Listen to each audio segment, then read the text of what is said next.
daanan din natin. Kapit-bahay pala natin si... hindi ko na i-mention. Sa sobrang yaman, nadaanan natin yung farm niya.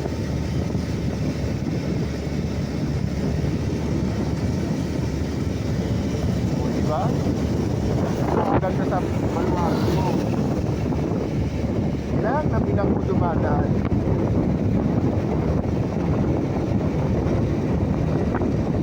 Oh, puro farm ang kapitbahay ko. Ayan, ito pa oh. Left side.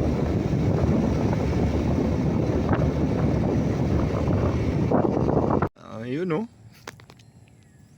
Wow. Ang alaga ni mama oh. Yan, mga alaga ni Antonio. Ayun pa si Federico. Ang laki.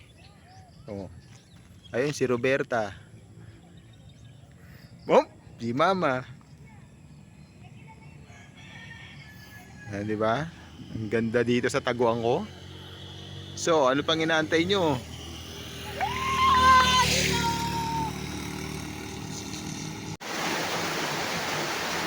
Wala, bulan. Ito. Tago kami din sa mga kubo dito. Walang katawa pa eh.